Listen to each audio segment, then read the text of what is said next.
I left my girlfriend without a word when she was at her poorest. Years later, after she became successful, she had people find me and force me to marry her. Everyone says she loves me, that I'm the one she holds closest to her heart. But just days after the wedding, she started getting intimate with all sorts of men, even bringing them home at night. It pierced my heart and turned me into the laughingstock of our social circle. I didn't say a word about it, just silently moved into the guest room. But that only seemed to infuriate her. Eyes red, she'd kiss me hard and demand angrily, "Don't you feel anything at all?" Every moment she spent provoking me. All I could think about was how many days I had left. She didn't know I was terminally ill, that every living second was filled with pain. Less than 3 months into my marriage with Sarah Sullivan, friends had already sent me pictures of her getting cozy with more than 10 different men. Ryan Miller's been around Miss Sullivan for a whole month now, longer than any of the others. You don't think Sarah Sullivan's actually catching feelings for him, do you? I stared silently at the photo my friend sent. It showed the two of them leaving a hotel, an unmistakable intimacy in the way they looked at each other. Looks like they spent the night together. You need to do something before it's too late. My finger hovered over the screen, but in the end, I just turned off my iPhone. Yesterday was my birthday, but I woke up aching all over, my nose bleeding uncontrollably. I went to City General Hospital for a full checkup, and the doctor told me I probably wouldn't live to see next summer. It only took a few seconds for me to accept it. I'm not afraid of dying, just a pain I can't bear. The doctor said there was medication that could lessen the pain. The only problem was the price. I couldn't afford it. My only option was to go to Sarah Sullivan. When I arrived at the Sullivan Group, the person who greeted me was Ryan Miller. Ryan Miller had a clean-cut, almost boyish look, exactly Sarah Sullivan's type. He was a senior at Stanford, just a young college kid who'd started as Sarah Sullivan's secretary a month ago. "Ms. Sullivan's still in a meeting. Just stand here and wait," Ryan Miller said, tilting his head back to look down his nose at me. I ignored him and sat down in chair to wait. Ryan Miller scoffed, annoyed, and walked over to a colleague, whispering, "How is the boss's husband so ugly? His face is ghost white, like he's about to drop dead. He doesn't match Ms. Sullivan at all." The colleague, startled, quickly tugged at his sleeve. "He probably just hasn't rested well. Actually, you kind of look like him, but when he's well, he's much more handsome than you. Ms. Sullivan really loves him. I'd advise you to tone down your attitude and don't provoke him, or Ms. Sullivan won't let you off easy." Ryan Miller curled his lip dismissively. "How do I look anything like him? I'm obviously way better looking than that ugly guy. You must be blind." Even though they kept their voices low, the office was quiet, and I heard every word clearly. I was bundled in a bulky coat, my face pale and gaunt from the pain. Ugly indeed, and dying indeed. Ryan Miller really didn't like people saying Sarah Sullivan loved me more. "Ethan, have some water," Ryan said, changing his tune. "Ms. Sullivan is just really busy with work. That's why she's keeping you waiting so long. Please don't worry. It's just that, usually when I come looking for Ms. Sullivan, she drops whatever she's doing to see me, no matter how busy she is. I thought she was like that with everyone, but I guess not." Though Ryan feigned hesitation, a smug smile played on his lips. His words clearly meant to show how important he was to Sarah Sullivan. Seeing the dimples that appeared when he smiled gave me a jolt. He really did look like me. Actually, there was some truth to what Ryan Miller said. Sarah Sullivan did treat him differently than the other men. Over the past 3 months, Sarah had a constant stream of lovers, sometimes even bringing them home overnight, making sure I saw them. But I knew they were just pawns she used to provoke me. Ryan Miller, however, was different. Sarah's flings with the other men lasted 5 days at most, some not even half a day. Only Ryan Miller had lasted a full month. She took him to the movies, amusement parks, out to dinner, shopping. She even bought him a mansion to live in. Sarah Sullivan gave him money and affection. They were like any other loving young couple. I pressed my lips together, forcing down the wave of pain, and reached for the water glass. Smiling gently, I tilted my head and asked softly, "If she cares about you so much, why does she still let you be a gold digger?" Ryan Miller's face flushed an ugly red. "If you hadn't gotten lucky and met Ms. Sullivan before I did, why would she ever be with you? You're so ugly and worn out now. How can you possibly compare to me? Besides, haven't you heard? The one who isn't loved is the real gold digger. Ms. Sullivan loves me now, so you're the gold digger." The nerve of that statement. The smile didn't leave my lips. If anything, it grew gentler. If she loves you that much, she must listen to whatever you say, right? Ryan Miller's mood brightened, his lips curving into a smile. "Of course. Whatever I ask for, Ms. Sullivan buys me." "In that case, I said. If you asked her to divorce me and marry you instead, she'd definitely agree. Ryan Miller's smile froze. I paid him no mind, adding softly, you should go for it. I believe in you. His colleague must have sensed the shift in atmosphere and quickly tried to lead Ryan Miller away. But I actually meant what I said. I decided long ago not to let Sarah Sullivan get under my skin. She wasn't worth it. Not worth my sadness, my anger, or my jealousy. Ryan Miller ignored his colleague, snatched the water glass from my hand, lost his balance, and stumbled to the ground. Hot water splashed all over him, and the glass shattered on the floor. He scrambled to apologize, bowing repeatedly. I'll pick it up right now, Ethan. Please don't be angry. He crouched down to pick up the shards, but gashed his palm deeply. Blood welled up immediately. Sarah Sullivan, looking through the office window, immediately spotted the injured Ryan Miller. She threw open the door and rushed to Ryan Miller's side, grabbing his hand, her eyes filled with concern. Ryan Miller looked down, his voice weak. I'm fine. It was my own fault. I was clumsy. Please don't blame anyone else. Sarah Sullivan scanned the area, her gaze finally settling on me. Who gave you permission to hurt Ryan Miller? I opened my mouth, but the explanation died on my lips when I met her icy glare. So what if I did? I heard myself say. Ryan Miller looked startled for a second. Then his voice took on an even more wounded tone. It's my fault for being a gold digger, for being the other man, for falling for someone I shouldn't have. Ethan has every right to be angry. I deserve it, but I really can't control my feelings. As long as you don't send me away, I'm willing to be your lover for the rest of my life. He looked tenderly at Sarah Sullivan, confessing his deep affection. Ms. Sullivan, I love you. Sarah Sullivan chuckled softly and gently hugged him. I know. Don't be upset, and don't take his words to heart. Ryan Miller was truly different to Sarah Sullivan, unlike anyone else. Remembering why I'd come, I pulled my gaze back and said coldly, I need $140,000. Sarah Sullivan sneered, staring at me and gritting her teeth. Just as I thought, asking for money again. You really are a gold digger. Although Sarah Sullivan and I had been married for 3 months, we didn't even have each other's contact information. The few times I sought her out were always for money. It was clearly agreed upon from the start. If I agreed to marry her, she would give me money. Before, no matter the amount, she would give it to me. But this time, she looked at me with a smirk. I can give you the money, but first, you have to kneel and apologize to Ryan Miller. I closed my eyes, my voice weak. Impossible. Sarah Sullivan was willing to humiliate me just to stand up for Ryan Miller. The pain spreading through my heart at that moment was so intense, I couldn't even feel the physical ache in my body. Sarah Sullivan scoffed. Are you sure you don't want to reconsider? Just think, if you swallow your pride, that $140,000 could be yours. I let out a soft breath. No, thank you. Forcing back the pain, I turned and strode away.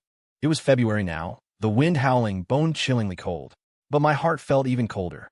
Sarah Sullivan, if you knew later that this money could have let me live a little longer, a little more comfortably, would you regret your decision today?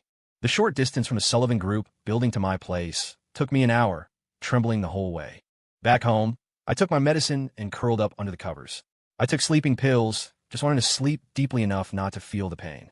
Soon, I drifted into a dream, back to a time when Sarah Sullivan still loved me. I was 19 then, and Sarah Sullivan hadn't started her business yet. She was far from being as wealthy as she was now. It was Valentine's Day, and Sarah Sullivan and I were walking hand in hand in the light snow when we suddenly saw a couple coming out of a flower shop. The boy held a peony bouquet, strikingly vibrant against the white snow. I couldn't help but stare, sigh, it's so beautiful. Sarah Sullivan silently hugged me, hiding her reddened eyes from me, and didn't leave my side until dark. It wasn't until 3 days later on my birthday that she appeared below my dormitory, holding a peony bouquet. The bouquet cost a full $1.41. She had spent 3 whole days out in the freezing cold, handing out tens of thousands of flyers just to earn $1.50. My heart ached looking at her face, pale and bloodless from the cold. I reached out and hugged her, my voice choked. Sarah Sullivan, I'm not worth you sacrificing your health like this. Sarah Sullivan kissed me, silencing my words. After a long moment, she pulled back and retorted, You are worth it. Ethan, you deserve the best things in the world. She pushed the flowers into my arms, smiling. Ethan, you're more beautiful than the flowers. I couldn't stop my eyes from welling up, tears streaming down. Don't cry, don't cry. It's your birthday today. You can't be unhappy. I bought a red velvet cake too. Sarah Sullivan picked up the red velvet cake she'd placed nearby, looking a bit embarrassed. I didn't have much money left after buying the flowers, so I could only get a 6-inch cake. But I won't eat any. It's all for you. I looked at the 6-inch cake and chuckled softly. It's enough. Enough for us to share. That day, amidst the blanketing snow, Sarah Sullivan and I finished the red velvet cake, 1 spoonful each. I don't remember what the cake tasted like, only that it was incredibly sweet. I've never eaten a red velvet cake that delicious since. Nor have I ever seen a sight more radiant than Sarah Sullivan holding those flowers. Half asleep, I thought I heard Sarah Sullivan calling my name. Cherishing the moment, my voice came out soft. Sarah, I want a peony bouquet, and I want to eat red velvet cake. As the words left my lips, before I could hear Sarah Sullivan's reply, I fell deeply asleep again. When I woke up, it was the middle of the night. Heavy snow was falling outside. Just then, the door opened, and Sarah Sullivan walked in. She came to my bedside, frowning. Why do you look so pale? Are you feeling unwell? Perhaps it was the deep night, or the warmth of the lamp. Her voice held a trace of concern, just like back when she still loved me. I was stunned for a moment. As I realized she was about to touch my face, I snapped back to reality and slapped her hand away. Don't touch me. Sarah Sullivan looked at her reddened hand, her expression turning ugly. Ethan, what the hell is wrong with you? I didn't answer, just scoffed back. Why are you back? She had bought Ryan Miller a mansion where they stayed together. This past month, she had spent many nights there and hadn't been back here in a long time. Ryan Miller would be there, taking care of her daily needs, making her laugh. Sarah Sullivan's face slowly darkened. She forcefully dragged me out of bed. What are you doing? Let go of me. My physical discomfort left me too weak to resist, and I stumbled as she pulled me into the living room. You said you wanted a peony bouquet and red velvet cake. I bought them for you as fast as I could, and this is the attitude I get. I followed her pointing finger. On the dining table sat a large red velvet cake with candles, and next to it, a bouquet of delicate peonies. So, I really had spoken in my sleep. Sarah Sullivan thrust the peony bouquet into my hands. Here, take the peony bouquet you wanted. I didn't get you a big red velvet cake back then, so I'm making up for it now. Can you just stop fighting with me? What was the meaning of Sarah Sullivan's actions now?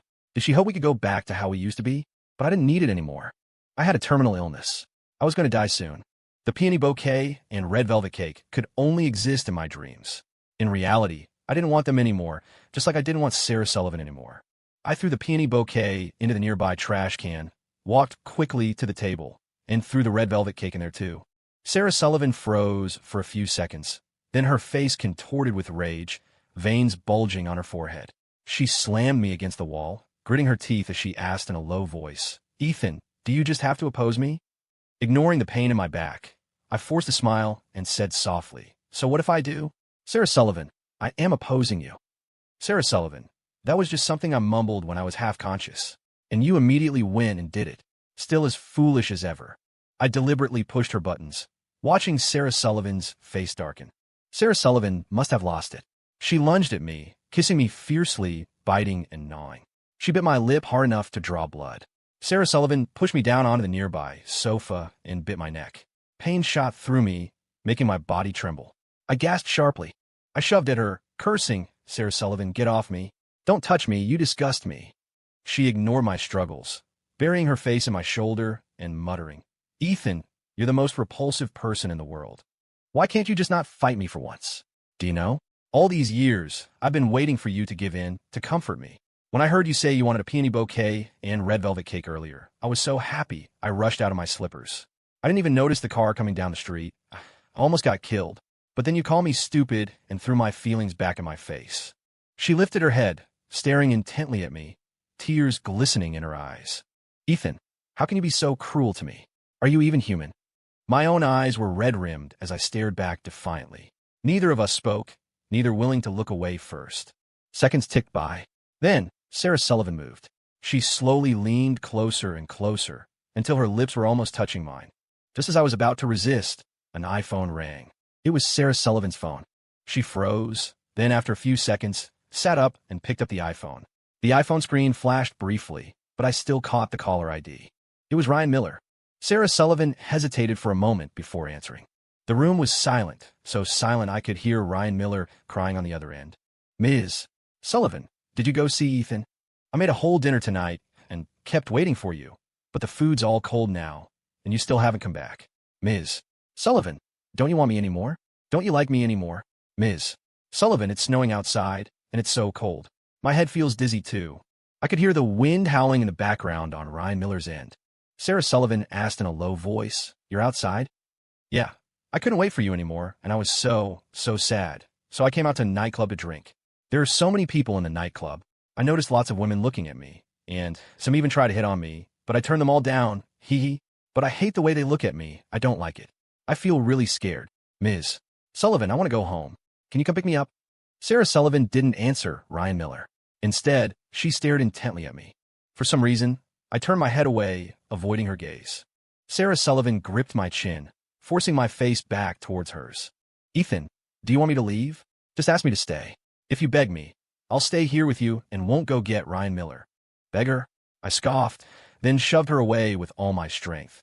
Enunciating each word carefully, "Sarah Sullivan, I will never beg you. Forget about it. If you're going to get Ryan Miller, then get the hell out." Sarah Sullivan let out an angry, self-mocking laugh. Fine. Well done, Ethan." Sarah Sullivan glared at me, her face cold. But her voice was incredibly gentle as she spoke into the phone. "Ryan, send me the nightclub's location. I'll be there soon. I'm coming to take you home. Our home." She raised an eyebrow at me, as if to say, "You might not want me, but plenty of others do." Without another glance at me, Sarah Sullivan turned and slammed the door on her way out. The loud bang as the door hit the frame echoed the ache in my heart. My body wouldn't stop shaking. I raised a hand to cover my pale face. Sarah Sullivan had probably forgotten how many times I'd begged her before. I'd swallowed my pride, pleaded with her to just talk to me patiently. "Sarah Sullivan, can we not fight this time? Can we just talk properly? Can we try to make things work between us from now on? Okay? Don't be so harsh with me. Could you try being a little gentler?" But that day, Sarah Sullivan had looked at me coldly, shoved me to the ground, and said flatly, "Ethan, what right do you have to make demands of me?" Her words were etched into my mind. Even today, I could clearly remember the helplessness I felt then. That was when I told myself never to beg her again. Never. The pain made me reluctant to move, so I spent the next few days holed up at home. My meals were irregular. I skipped them when I had no appetite, and when I was hungry, I just grabbed whatever was easy to fill my stomach, but I didn't eat much. Even so, I eventually ran out of groceries. To avoid starving, I had no choice but to go out and buy food. But on my way back from grocery shopping, several reporters stopped me on Maple Street. One young man was particularly agitated, pushing past the others and shoving an iPhone towards my face. "Mr. Thompson, what are your thoughts on the situation with Ms. Sullivan and Ryan Miller that's trending on Twitter?" Twitter trends? My days and nights were mixed up, and I'd been in a daze, completely unaware of what was happening outside, let alone any Twitter trends. I pulled out my iPhone and did a quick search to figure out what was going on. Apparently, Ryan Miller had somehow offended some woman, and when Sarah Sullivan arrived, she had fiercely defended him and subsequently bankrupted the woman's company. This was the first time Sarah Sullivan had stood up for any man besides me. The incident immediately spread like wildfire within our social circles. Then someone somehow spread it online. Sarah Sullivan's company had grown from nothing into an industry leader over the past few years. As its head, she was a business miracle, not to mention beautiful, so she was already famous online and well known by many. As soon as news about her broke, it instantly captured the attention of countless netizens. Discussions surged, and it ended up trending on Twitter. My face remained blank as I started walking towards the mansion, unwilling to answer the reporter's questions. But the young man persisted, quickly stepping in front of me again. "Mr. Thompson, you haven't answered my question. That's very impolite." I lowered my gaze to look at him. His eyes flickered away uncomfortably when they met mine, but he forced himself to ask again, "What are your thoughts on this matter?" I asked coldly, "What is there for me to think about the affair between a cheating woman and her gold digger man?" Hearing my words, the young man suddenly grew excited, as if he'd found a scoop. "Mr. Thompson, I heard you and Sarah Sullivan broke up years ago." "No, actually, the word is you dumped her, and it was because of money." I let out a cold laugh, saying nothing, just watching him see what else he'd come up with. The young man couldn't suppress a shiver, his voice trembling as he continued. "Then, after Sarah Sullivan made it big with her startup, you used your past relationship to get back with her for her money, even resorting to shady tactics to force her into marrying you. Sarah Sullivan is with someone else now, which proves she's found real love. The photos show they look great together, a perfect match.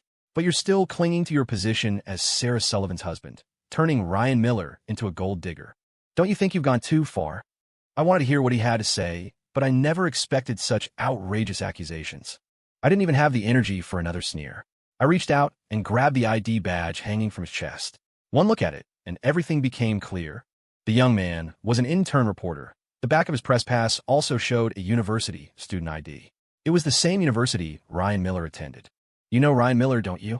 Panic flickered across the young man's face as he hastily snatched the press pass back from my hand. So what if I know Ryan Miller? He retorted. I'm a reporter. Everything I said is part of my job, with no personal agenda. No personal agenda? Huh, who would believe that? Since you've heard so much, I countered, haven't you heard the rumors going around in our circles? The young man looked lost. What rumors? Everyone in our circle knows Sarah Sullivan used every trick in the book to force me into marrying her back in the day. Why else do you think she hasn't divorced me, even now that she supposedly has this true love you're talking about? You call yourself a reporter, yet you haven't even heard something everyone knows? Is that your idea of professionalism? My words made the young reporter's face flush. He opened his mouth to argue, but just stammered, unable to form a coherent sentence. I pressed on. As for you accusing me of being rude earlier, I have no obligation to answer your questions. Don't try to guilt-trip me. Now please get out of my way. You're blocking me from going home. The reporters ignored me, demanding angrily, Mr. Thompson, what's that supposed to mean? Aren't reporters' questions important? Are you looking down on us? I hadn't expected their train of thought to be so unique. Taking a deep breath to quell my rising irritation, I opened my mouth to explain. But before I could get a word out, I heard several of them gasp. We hardly said anything. How could you get so worked up that your nose started bleeding? Are you that fragile? I expertly pulled out a tissue and wiped away the blood. Because of my terminal illness, I'd lost count of how many nosebleeds I'd had over the last few days. The motions to stop it had become second nature. I met their somewhat panicked gazes, my voice steady. I'm not angry with you. Certainly not worked up enough for this. I just have a terminal illness. I'm dying. My body's failing, hence the nosebleed. The reporters were stunned, staring blankly at me. I took the opportunity to slip away. As I shut my front door, I heard the young intern's voice. Terminal illness? I don't believe for a second he's terminally ill. He's just exploiting our sympathy to make a getaway. If you're really dying, then just hurry up and die already. Making such a big deal over a little nosebleed, pathetic. What an embarrassment to men. I gave a faint chuckle and closed the door, shutting out the voices.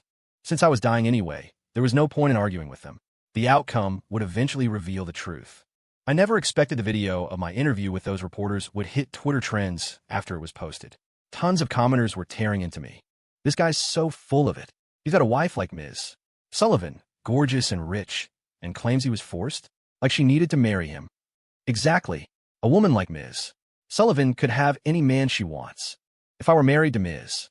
Sullivan, I'd be stuck to her side 24/7, not acting like this pathetic jerk.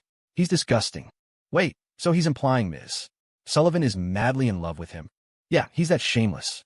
His twisted logic is hilarious. I'd sooner believe the reporter that he dumped Sarah Sullivan for money and then used dirty tricks to marry her, than believe she actually loves him. Dude looks terrible, though. Maybe he really is dying. Who cares if he dies? Says he didn't want it, but he went through with the marriage. Maybe he secretly wanted it all along and just put on a show. It was then that Sarah Sullivan posted a message. She wrote, "Leave Ethan alone. I will never divorce him." Sarah Sullivan's post slowed the flood of comments somewhat, but it didn't change much. People still despised me. Just did some digging. Looks like the reporters who interviewed Ethan are gone from their news outlet's official website. Think they got fired? Almost certainly. Bet Ms. Sullivan pulled some strings. Gotta admit, she's powerful. But why would she defend Ethan? Don't tell me she actually loves him. Maybe her husband has some dirt on Ms. Sullivan. Amidst the swirl of suspicion, a dissenting voice suddenly popped up. None of you understand anything. You don't know the first thing about it. Why are you all just wildly speculating? That comment immediately grabbed everyone's attention. Oh yeah? You know something we don't? Whoa, someone actually knows the inside story. Spill it. Spill it. What's the truth? But after posting that one message, the person vanished. So, people stopped wondering about the truth and went back to their previous arguments. But I found myself staring dazedly at that particular message, unable to look away. The real reason I left Sarah Sullivan back then. It's actually pretty damn cliche. My life used to be completely ordinary. I studied hard for years, got into a good university, even had a girlfriend who loved me. I was just looking forward to graduating, getting a job, making money, and settling into a comfortable life. Just when I thought my quiet, happy life would go on forever, devastating news arrived. My mother, who had always been the picture of health, suddenly collapsed and was rushed to City General Hospital. When I rushed over in a panic, my mother was lying in the VIP ward, her face pale. The doctor said she had a terminal illness, something incredibly rare in medical history, with no known cure. And it was hereditary. Not only was there a high chance I would develop it later, but any children I might have would also risk inheriting it. My mom's illness came on aggressively. The woman who used to be so full of life became gaunt with pain in just a few days. Her nose wouldn't stop bleeding, and she even fainted from blood loss. I rushed around taking care of my mother, and in quiet moments, I just stare at her, lost in thought. I'd never imagined I could lose my mother so suddenly. When Mom woke up from fainting, she still managed to force a smile to comfort me. "Ethan, don't be sad. Mom's just go to another world to watch over you. Don't be silly. Everyone dies eventually. I'm just leaving a bit early. That's all." My mother suddenly sighed softly, her tone growing heavy. "Ethan, I'm not afraid of dying, but I'm terrified you'll inherit my illness. Mom wants you to live a long life. And if you got sick too, what would Sarah Sullivan do?" Hearing Mom mention Sarah Sullivan startled me. Sarah's a good kid. You two care about each other a lot. Started dating back in high school, didn't you? You thought you were hiding your puppy love because you were afraid I'd find out, but you're my son, and it was so obvious. How could I not notice the change in you? Back then, you'd get that silly grin on your face sometimes, barely touch your breakfast before rushing off eagerly to school. I worried, so I'd secretly watch from the window, and sure enough, I'd see that Sarah girl waiting for you on Maple Street with her bicycle. But that poor girl has had a hard life. When her parents divorced, neither of them wanted her. Even with parents alive, she lived like an orphan, getting just a tiny bit of money for living expenses each month. But she never hesitated to spend it on you. I sniffled, trying hard to push back the stinging feeling in my nose. Sarah Sullivan was truly good to me. Anything other kids had, she'd try her best to get for me. Mom sighed deeply. More than once, I felt so happy that such a wonderful girl liked you. Watching you two go from high school through college, your bond's still so strong, it put my heart at ease. She's smart, works hard, she's ambitious. To not go astray in such difficult circumstances is incredibly rare. It shows she has extraordinary strength of character. But being that good, it just shows how much hardship she's endured. As Mom said this, tears streamed down her face. It's my fault, all my fault. If I hadn't gotten sick, especially with something hereditary like this. You two could be so happy. I'd rather drop dead right now than have you inherit this disease. I cried out, "Mom, don't say things like that. You'll get better. The doctors will find a cure. They'll save you. You'll live." I held on to that hope deep inside. But in the end, it was just hope. The doctors never found a cure. Mom eventually died. Sarah Sullivan had been raised by her grandmother, but her grandma got sick and was hospitalized around that same time. Because the Mayo Clinic cost money, she was completely overwhelmed, constantly working multiple part-time jobs to scrape the funds together. So she didn't notice anything was wrong with me. I couldn't bear to burden her, so I didn't tell her about my mom and the terminal illness.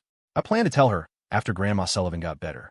But I never expected that even after treatment at the Mayo Clinic, her grandmother's condition didn't improve, it continued to worsen, and not long after, she passed away.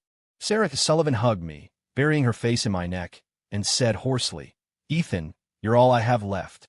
The words I was about to say caught in my throat, and I swallowed them back down. Sarah Sullivan always acted strong, but I knew that, deep down, she was fragile too. She only had me left, and didn't I only have her? I knew how much she loved me. She had just lost her beloved grandmother. If she found out, she might lose me too. Later, when I eventually died, she definitely wouldn't be able to go on living. More than once, I cried silently in the dead of night, hating how unfair fate was unable to understand why we had to suffer so much.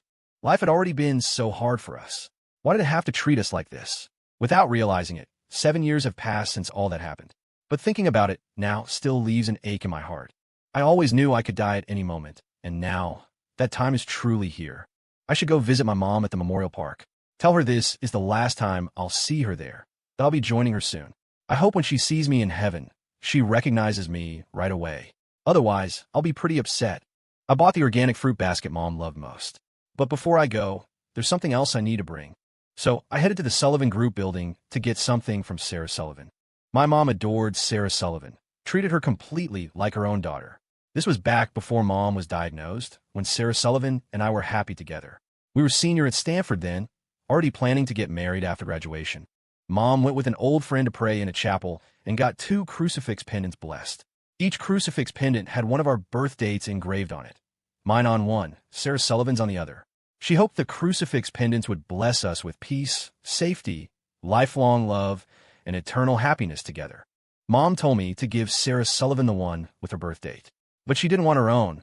She insisted, almost pestering me, that she wanted to wear the one with my birth date.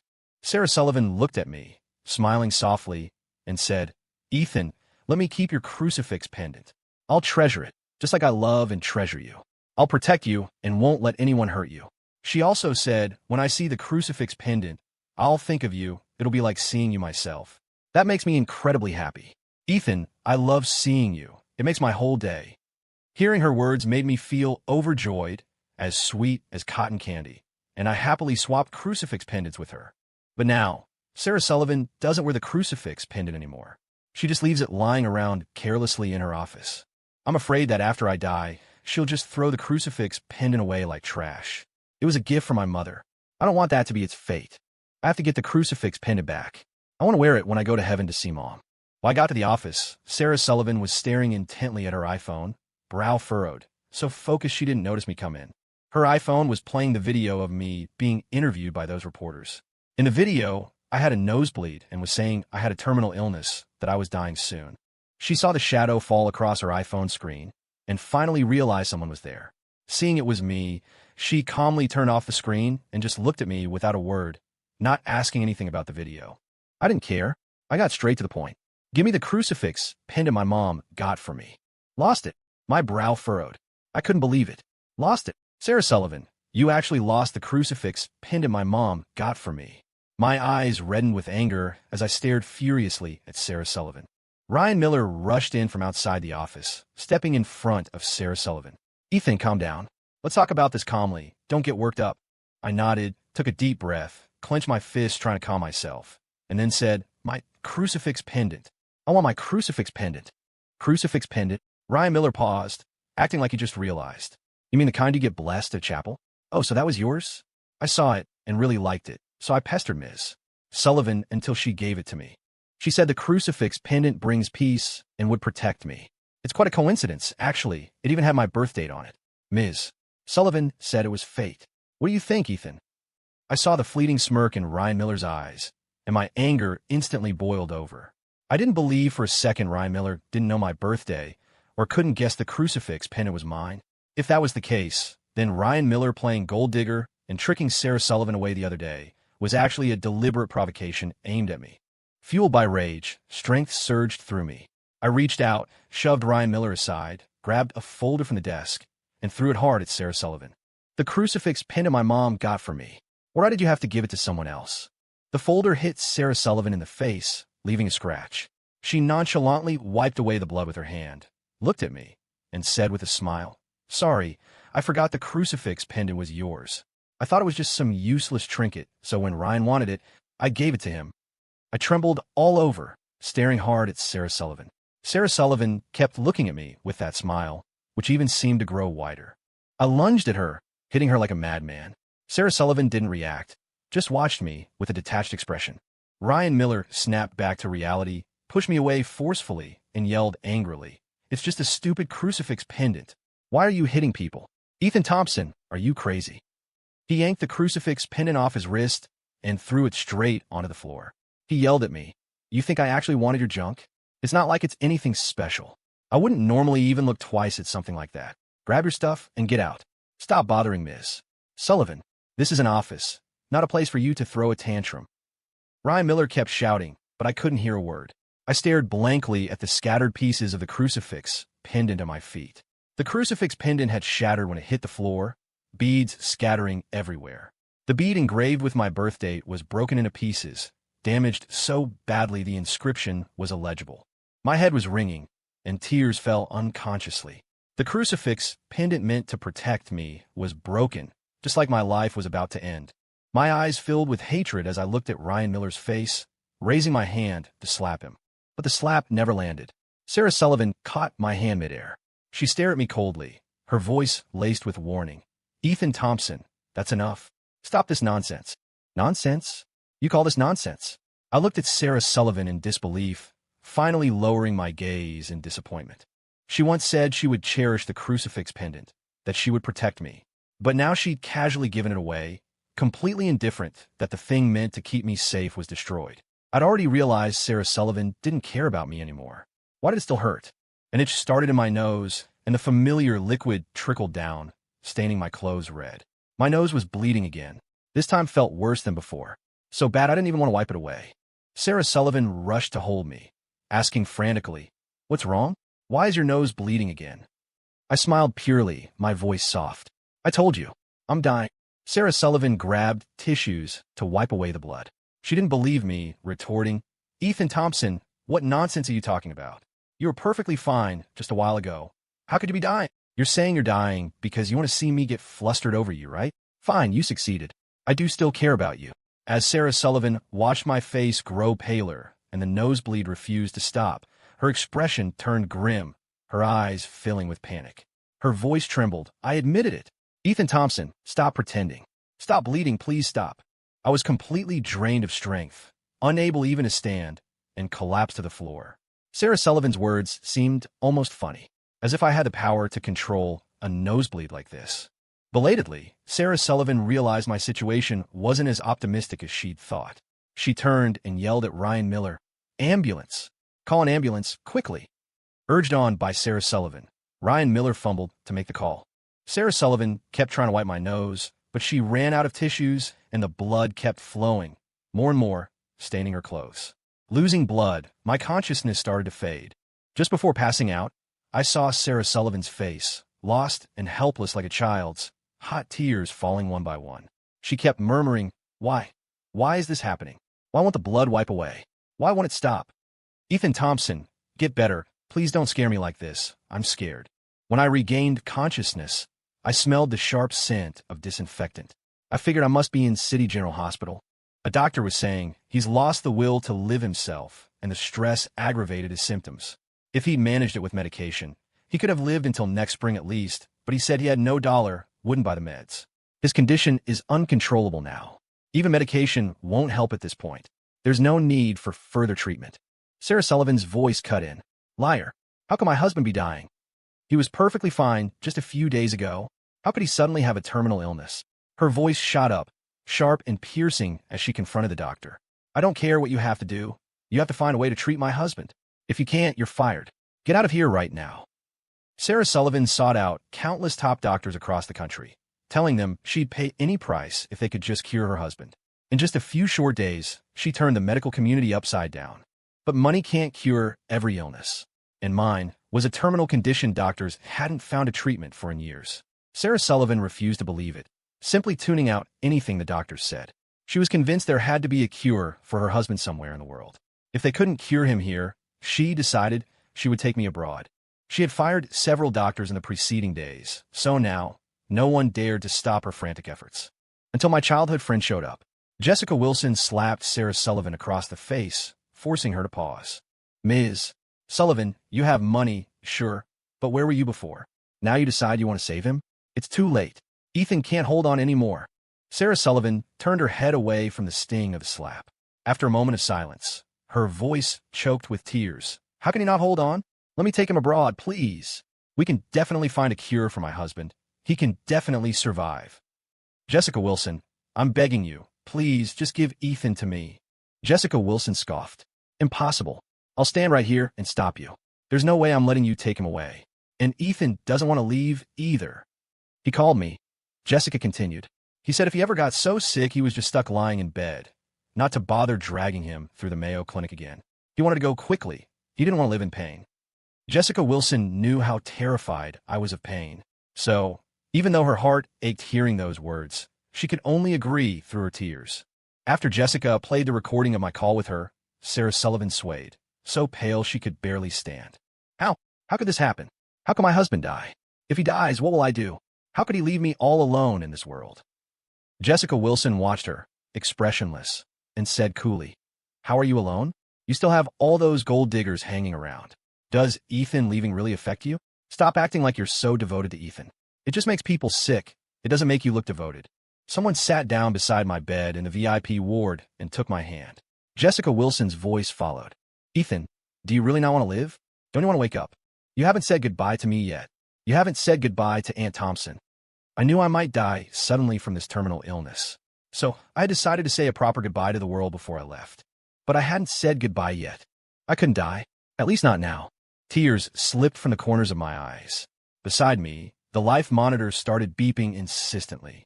Doctors rushed in immediately, exclaiming it was a miracle that I was showing signs of waking up. They quickly told Jessica Wilson to keep talking to me. Jessica Wilson agreed excitedly. She sat by my side in the VIP ward continuously after that, holding my hand and talking until her voice grew hoarse. She recounted funny stories from our past, sometimes loud and animated, sometimes quiet and downcast, her emotions swinging wildly. Hearing Jessica Wilson's efforts to wake me, I didn't want to disappoint her. I stopped giving in, started fighting against my body, trying to pull myself out of the hazy fog in my mind. I wanted to comfort her, to tell her not to be sad. Thankfully, I finally woke up. For the week after I woke up, Jessica Wilson stayed by my side constantly, taking care of me. If it weren't improper, she probably would have insisted on watching over me, even when I used the bathroom. I found myself hoping I could get better soon, just so Jessica Wilson wouldn't be so tense. Her anxiety was becoming extreme. A few times, when I was lightly asleep, I clearly felt her place her hand under my nose to check if I was still breathing. It was lunchtime, and Jessica Wilson had to go get our food. But even then, she couldn't help looking back several times before leaving the room. Suddenly, I needed to use the restroom. Jessica Wilson usually helped me to the door, but since she wasn't there, I wanted to try getting there on my own. My body swayed precariously, but I managed to shuffle my way to the restroom. Thankfully, everything went smoothly inside. I breathed a sigh of relief, but I celebrated too soon. Just as I stood up and took a single step, everything suddenly went dark. I lost consciousness for a few seconds, lost control of my body, and fell straight to the floor. Sharp pain shot through my face, and my nose started bleeding again. Gritting my teeth against the pain, I struggled to get up. As I pushed myself up, my eyes fell on the mirror. The reflection showed my face completely covered in blood, my features blurred and almost unrecognizable. It was terrifying. I was so shocked I couldn't even cry out. I just stared, wide-eyed, at the horrifying image in the mirror. Just then, Sarah Sullivan rushed into the restroom. She immediately grabbed me, turning me away from the mirror, then wrapped her arms around me, her touch full of pained concern. It's okay, don't be scared. You're all right. She helped me back to the bed and sat me down. Her eyes were red-rimmed as she gently wiped my face with a damp towel, her expression anguished. Seeing the glaring red blood soaking the towel, tears streamed down her face, and her body trembled uncontrollably. I was only gone for a quick meeting, she said, her voice shaking. How did you fall? Then, her tone sharpened. And where did that Jessica Wilson go? Why wasn't she here taking care of you? Doesn't she know how weak you are? I frowned, looking at Sarah Sullivan coldly. Jessica Wilson went to get food. Besides, I continued, my voice firm, she has her own life. Her parents, friends, job, they're all abroad. Unlike me, who has nothing all day and is just a burden on her with this illness. She's under no obligation to take care of me. I held her gaze. If you say one more bad thing about her in front of me, then you can leave right now. I don't want to see you. Afraid I would actually kick her out, Sarah Sullivan opened her mouth as if to say something more, but ultimately swallowed her words. When she saw that the bleeding had stopped, her tense expression finally relaxed slightly. She wiped away her tears, composed herself, and then demanded, Ethan, don't you have a mouth? Why didn't you tell me you were sick? No, wait. You do have a mouth. You told Jessica Wilson you were sick. Why would you tell her instead of me? Do you really think she's more important than I am? Don't forget, I'm your legal wife. We're supposed to be the closest people to each other. My expression didn't change as I calmly watched the furious Sarah Sullivan. So what if the law says so? I just didn't want to tell you. I don't need your concern, and I don't need you taking care of me during the last moments of my life. So whether you knew I was sick or not is irrelevant, because I don't care. That's what I said, but I knew perfectly well I hadn't deliberately hidden it from Sarah Sullivan. After all, my medical chart had been sitting right there on the table at home, but she'd never seen it, because while I was sick, getting weaker day by day, curled up on the floor, writhing in pain, biting my lip until it bled, feeling like I could die any second, she was off having fun with Ryan Miller. Ryan Miller was younger and better looking than me, with a personality she found more appealing. She was happy living with Ryan Miller, never even thinking about coming home. The one time she did come back for my birthday gala, she was too preoccupied with being angry to notice the medical chart. thinking of this. My gaze towards her turned even colder. Cutting straight to her heart, I said, Sarah Sullivan, I don't need you at all. Tears streamed down Sarah Sullivan's face, one after another. Her eyes red. She looked at me and accused, Ethan, you're so heartless. Just like back then, you decided you didn't want me anymore and left without even saying a word. Suddenly, Sarah Sullivan came closer and threw her arms around me. Her voice, thick with tears, was full of attachment. Ethan, you don't want me, but I want you. I can't lose you. For a moment, my mind drifted. Sarah Sullivan still didn't know why I had disappeared so suddenly all those years ago. After my mother died, my mental state was terrible. I'd often wake up startled in the middle of the night. I kept dreaming that Sarah Sullivan and I had a child, but tragically, I developed a terminal illness, and the child inherited it too. Sarah Sullivan bankrupted herself trying to save us, but even so, the child and I still died. Unable to handle the shock, Sarah Sullivan killed herself by slitting her wrists. I didn't want Sarah Sullivan to die. I didn't want the future to be as tragic as my dreams.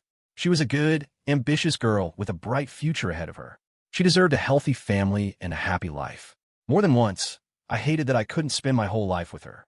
I felt jealous thinking about the other men who would eventually be by her side. But I also knew I couldn't drag her down. I shouldn't drag her down. So, back then, I left without a second thought. It was only 2 months after leaving that my mood gradually improved, and I realized leaving so abruptly without a word was wrong. So I went back. I planned to explain everything clearly to Sarah Sullivan, tell her why I'd left so suddenly, tell her about my hereditary illness, that I might die unexpectedly in the future. All the way back to the place Sarah Sullivan and I had lived, I kept picturing the moment I'd see her and tell her these things. But I never expected that before I even reached our home, I would see her from a distance, holding someone and kissing them. I refused to believe it was her. I told myself it was probably just someone who looked like Sarah Sullivan, maybe even resembled her quite a bit. If I got closer, just a little closer, I could surely spot the differences in their features. My legs felt like lead as I walked, step by heavy step. I got close enough to see how intensely the woman and man were kissing, close enough to see features identical to Sarah Sullivan's. Even then, I instinctively tried to make excuses for her. Maybe Sarah Sullivan had a sister? Identical twins look alike, right? I tried to console myself with that thought, but when I saw her expertly unlock the door to our home and lead the man inside, the conviction in my heart completely crumbled. I don't know how I left that day. All I know is that when I became aware again, I was already back in the small mountain village in that remote city, the image of Sarah Sullivan kissing someone else playing over and over in my mind. I lay in bed for 2 days and 2 nights, slowly processing it. No, processing isn't the right word. It's more accurate to say I successfully hypnotized myself. I kept telling myself, this is the best possible outcome. Sarah Sullivan wasn't heartbroken because I left. She'd even found another man she liked. She would be happy in the future. She would definitely be happy. Everything was going the way I'd envisioned, but my heart ached terribly. I was completely listless for those few years, often crying unconsciously in my sleep. I learned from financial news that Sarah Sullivan had founded the Sullivan Group, turning it into a major company in just a few years. I also knew she had remained single all these years, though she was never short of male companions. I knew many, many things, but none of it concerned me anymore, because she was too wealthy, so wealthy that I felt we lived in different worlds. But as time passed, I stopped paying attention to Sarah Sullivan. I slowly moved on from my feelings and started living an ordinary, simple life, going to work, exploring my interest in food, seeing the sights of the world. Just when I thought things could continue like this, that I could quietly wait for death to arrive, Sarah Sullivan suddenly reappeared. She arranged for bodyguards to take me away, forcibly dragging me off to marry her. At the same time, she continued her relationships with her lovers, even flaunting them in front of me. I asked her why she was doing this. She leaned against me, smiled, and said, I just want revenge. Did you really think I'd still love you after all these years? I have plenty of gold diggers, you know. You'd better behave, or I might get angry. I took a deep breath, trying hard to stay calm. I don't want to marry you. There was a reason I left suddenly back then. My mom. I wanted to tell her the reason I hadn't explained years ago, but I had barely started before she slapped me across the face. Don't you dare mention your mother to me. You're both the same, obsessed with money. Neither of you is any good. Ethan, let me tell you, when I say we're getting married, I'm not discussing it with you. I'm informing you. It doesn't matter if you don't want to. Sarah Sullivan was incredibly stubborn, so stubborn she refused to listen to a single word of explanation. She said, Are you really that unwilling to marry me? But if you're not willing, that just makes me want you on the same marriage certificate even more. You hurt me so badly back then, so now I have to hurt you even more? That's only fair, isn't it? I stared hard at Sarah Sullivan, suddenly feeling like she was a stranger. She wasn't the Sarah Sullivan I knew anymore. I'd rather die than marry Sarah Sullivan. I never imagined she could become so despicable. I remember you used to have a childhood friend named Jessica Wilson, right? I tensed instantly. What are you planning? Sarah Sullivan kissed my lips, almost indulgently. Look how tense you are. What could I possibly do? She paused. Except, with the power and money I have now, one little order in her family's small business might not make it. Could you really stand by and watch her family go bankrupt? I was shaking with anger. Jessica Wilson's family had struggled with poverty for a long time. They'd finally managed to start a company, and things were just starting to look up. I couldn't let all their hard work be ruined because of me. Besides, I didn't have long to live anyway. It didn't matter how I spent the rest of my days. So, I married Sarah Sullivan. I just never expected her revenge would last such a short time. Only 3 months later, I was diagnosed with a terminal illness. The marks on my face were obvious. There was no hiding them from Jessica Wilson. When she found out I hadn't waited for her and had acted on my own, she was furious and gave me the cold shoulder for days. If my mom were here, you wouldn't treat me like this. I felt hurt. I miss my mom. Can you take me to see her? Jessica Wilson went quiet for a moment before replying. Of course. As soon as you're better, I'll take you to see Aunt Thompson. I knew my body. It was wrecked. How could I possibly recover? But I wanted to see my mom, and I didn't want Jessica to worry, so I agreed. Okay. Every day after that, I tried to stay optimistic. I followed the doctor's treatments, swallowing handfuls of pills, getting all sorts of injections. The backs of my hands were constantly bruised purple and blue, but I never complained about the pain. Seeing this, though, Jessica's eyes would turn red. Ethan, don't just push through it, she'd say. If it hurts, tell me. I'd shake my head, my face pale. It's okay, it doesn't hurt. Don't worry. I'll do my best to get better. All my efforts seemed to be paying off. My body actually started to get slightly better. Not like a healthy person, of course, but before I needed help just to walk, and now I could manage on my own. I looked at Jessica Wilson hopefully. Can you take me to see my mom now? Yes. Jessica turned her head, trying to hide the tears in her eyes. But she couldn't hide the catch in her voice that instantly betrayed her. The scattered beads from the crucifix pendant were still at Sullivan Group, but I didn't want to retrieve them anymore. There was no point. I thought it over these past few days. That necklace felt like my destiny. Given my terminal diagnosis, it seemed almost fated to break. Nothing to make a fuss about. Just when we were ready to leave, though, Sarah Sullivan showed up to stop me. You're too weak right now. You're not going anywhere. Stay here at City General Hospital and rest. I insisted. I want to go. No. Sarah refused flatly. Then she immediately called her bodyguards and told them to stand guard at my door and not let me leave. Jessica got furious and started arguing with Sarah. Ethan just wants to see his mom. Why won't you let him go? What harm could one visit possibly do? Are you hoping all this stress will kill him faster, so you can marry that gold digger you've been seeing without any guilt? Sarah Sullivan glared coldly at Jessica. My husband isn't going to die. He'll live a long life. As for visiting his aunt, there'll be plenty of time for that later. Besides, Ethan's the one in the hospital. Why isn't she coming to City General Hospital to see him? Jessica looked at me, surprised. My mom is already. Before I could finish, Sarah suddenly clutched her stomach, her face pale. My stomach, she gasped weakly. It hurts so much. The bodyguards outside immediately helped her go find a doctor. I stared blankly in the direction Sarah had gone. Jessica sighed. Don't worry about her. Sarah's always got so much energy. She'll be fine. I thought so too. Yeah. Jessica looked at me. Why haven't you told her why you left all those years ago? I shrugged helplessly. It's like just now. Every time I try, something interrupts us. I assumed the bodyguards would leave now that Sarah was gone, but they remained stationed at the door. Sorry, Mr. Thompson, one said. We can't let you leave without Ms. Sullivan's permission. The faint smile I'd managed vanished, and the fragile good mood I'd held onto for days evaporated. I retreated back into silence, just like before. I started sleeping more and more, at least 15 hours a day. When I was awake, I just stared blankly out the window. My body was getting weaker. Maybe it was time to say goodbye to Jessica. I started keeping Jessica by my side each day, rambling on and on.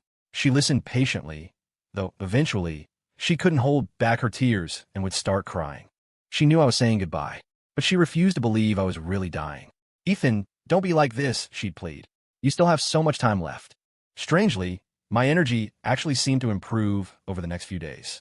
The test results, however, were still grim.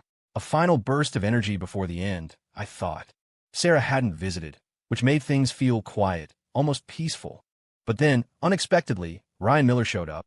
Tears streamed down his face as he knelt by my bedside. "Mr.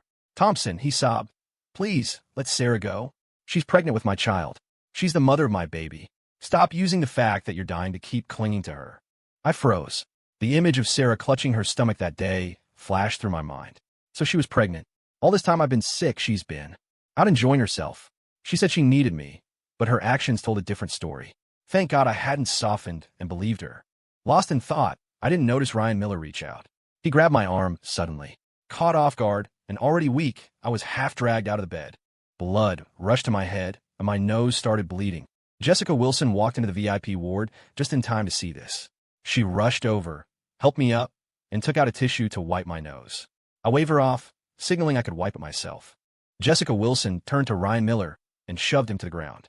"Who gave you permission to hurt Ethan? Get out. Get out right now." She looked at the bodyguards by the door. "Please escort him out." The bodyguards looked at each other, hesitant. After all, they'd worked for Sarah Sullivan for years and inevitably knew Ryan Miller was Ms. Sullivan's latest favorite lover. They didn't dare to make a move. "Sorry, miss," one said. Ms. Sullivan's orders were only to prevent Mr. Thompson from leaving. A smug smile spread across Ryan Miller's face. Then he saw Sarah Sullivan and quickly composed himself, putting on a pitiful expression. "Ms. Sullivan, I just wanted to see Ethan, but they didn't welcome me. They just pushed me to the ground." Sarah Sullivan's dark eyes fixed on me. Jessica Wilson stepped in front of me. "I pushed him. So what if I did? He deserved it. If it weren't for him." Ryan Miller suddenly cried out, "Ms. Sullivan, my ankle hurts so much. I think I twisted it when they pushed me down. Could you take me to see a doctor?" Sarah Sullivan stared at Ryan Miller, but didn't agree immediately. Instead, she instructed the bodyguards outside. "You take him." Ryan Miller's eyes widened in disbelief. "They pushed me down so suddenly. I must be seriously hurt." "Ms. Sullivan, you have no idea how much force they used." "Enough. I couldn't listen anymore. You say we pushed you, but why don't you mention how you almost dragged me off the bed first? And are you sure you came here to show concern for me?" Ryan Miller stammered. "What did I drag you? I clearly came to see how you were, and before I could even say much, you pushed me without any reason." I nodded. "Since you're so sure, let's check the security footage and see if it matches your story." "Security footage?" Jessica Wilson came over with a laptop. "Yes. Isn't surveillance standard in a VIP ward? Weren't you aware, Mr. Miller?" Ryan Miller's face went pale. Of course, he didn't know. If he had, he wouldn't have been so brazen with the cameras rolling. "Ms. Sullivan, my foot really hurts. Let's just go." Sarah Sullivan didn't budge, her gaze fixed on a laptop screen. As the footage played, her face turned livid. She raised her hand and slapped Ryan Miller hard across the face. "Who gave you the nerve to frame my husband?" "Ryan Miller, you're nothing but a plaything I use when I'm bored. Did you actually start thinking you were important? And when did I ever tell you the baby I'm carrying is yours?" Ryan Miller stared blankly at Sarah Sullivan. But Sarah Sullivan turned to me. "Husband," she said, "I always use protection when I'm with other men. The baby I'm carrying, it's actually yours." I remember that night. It was 2 nights before I was diagnosed with a terminal illness. I was upset about being forced to marry Sarah Sullivan, so I couldn't help but have a few drinks. I never expected Sarah Sullivan to come back suddenly for some files. After getting the files, she didn't leave. While I was dizzy and couldn't tell reality from dream, she forced herself on me. I looked at Sarah Sullivan with complicated feelings. I couldn't believe that just that one time, she'd gotten pregnant. "We can't keep this baby." The smile froze on Sarah Sullivan's face. "Husband, what do you mean? This is our child. Why can't we keep it? Are you worried about your health? Don't be afraid. I've already got people looking for the best doctors. We'll definitely cure you." My gaze was heavy as I stared at Sarah Sullivan. After a long pause, I said, "My illness is hereditary." "What did you say?" Sarah Sullivan tilted her head, looking at me blankly. "You've always hated me for leaving so suddenly back then, right? Don't you want to know why I left?"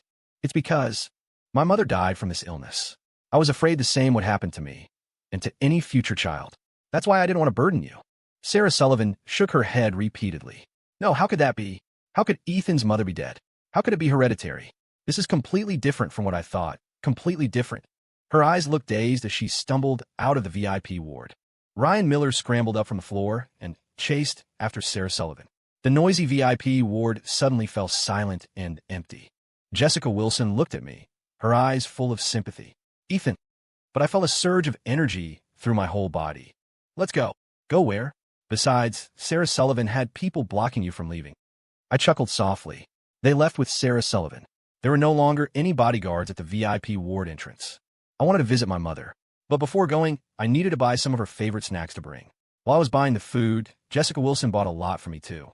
Hurry and try some. These are delicious. I hesitated. After all, Jessica Wilson hated it when people ate in her car. It was like Jessica Wilson could read my mind. I'm giving you special permission. You're allowed to eat in my car. From now on, always. As she spoke, her eyes reddened. A shadow passed through my eyes, but a smile quickly returned to my lips.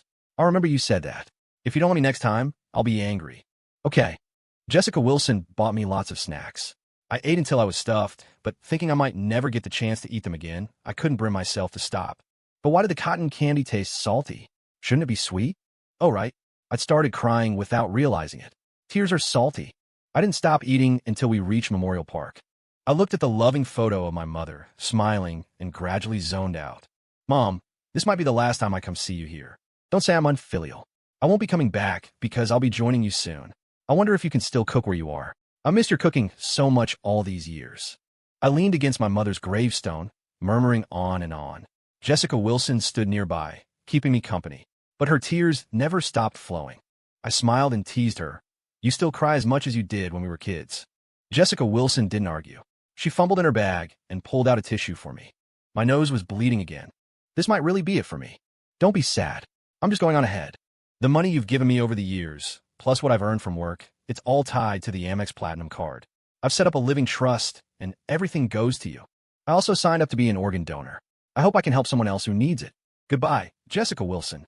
I slowly closed my eyes. Goodbye, beautiful world. I could hear Jessica Wilson sobbing uncontrollably. I wanted to tell her not to cry, but I lost consciousness, unable to comfort her. Jessica Wilson inherited the money, but didn't use it. Instead, she donated double the amount from her own account. She hoped this act of charity would bring Ethan good fortune, praying he wouldn't suffer in the next life as he had in this one. Sarah Sullivan hadn't expected that running off for 2 days to cool down, unable to face the truth, would lead to this. She realized how foolish she'd been all these years. She wanted to beg for Ethan's forgiveness, only to return and find out he was dead. Because of the donor agreement he'd signed, his body had already been taken by City General Hospital. She didn't even get to see him one last time. Ethan was so cruel, not even leaving her ashes. Sarah Sullivan spent the following days in a daze. She couldn't distinguish dreams from reality, often believing Ethan was still alive. One day, at a birthday gala with friends, she viciously attacked a woman who was cheating on her husband.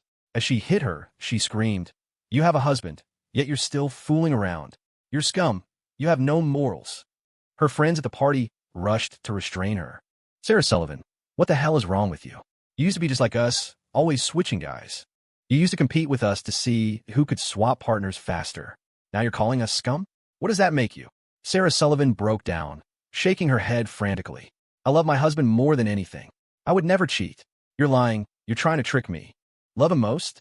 Your kind of love is a joke. They showed her photos from their iPhones. Pictures of her kissing various men.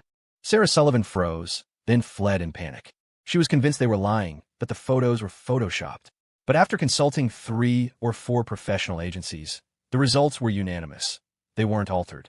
The photos were real. How could she explain this? Would her husband be angry about what she'd done? He'd definitely be angry, wouldn't he? Ethan might even leave her. Hating her past self, she broke things off with all her lovers. But she never imagined Ryan Miller, who seemed so docile on the surface, could be so terrifying underneath. He tried to run her down with his car. Why? Why did you push me away? I love you so much, more than anyone. Why won't you even look at me? If you won't be with me, then let's die together. Sarah Sullivan didn't want to die yet. She was carrying Ethan's child, her only remaining connection to him. She couldn't let it be severed. She dodged with all her strength, instinctively shielding her stomach with both hands. But the child couldn't be saved. She had a miscarriage. Ryan Miller was charged with attempted murder and sent to prison thanks to Sarah Sullivan. But even that wasn't enough for her. During a lull in his sentencing at the Manhattan Supreme Court, she lunged forward and stabbed him. Go to hell. Atone for my child's death. Chaos erupted in the courtroom. Sarah Sullivan should have been sentenced too, But she was diagnosed with a mental illness, declared mentally incompetent due to the successive traumas. Ultimately, she was committed to Silver Pine Sanatorium. Her daily behavior seemed normal. She kept her living space meticulously organized. Except she would smile foolishly at empty space and talk to a crucifix pendant, clearly broken and pieced back together. Like right now. Honey, it's your birthday today. I'm going to make you a red velvet cake and give you a beautiful peony bouquet. Honey, your smile is so sweet and soft, just like cotton candy. But why does this cotton candy taste salty? It's not good at all. Sarah loves her honey the most. But why are you fading away? Please come back and see me, okay? A long time passed until her tears ran dry. Slowly, agonizingly, she began to understand. She had broken Ethan's heart completely. He didn't love her anymore. He never wanted to see her again.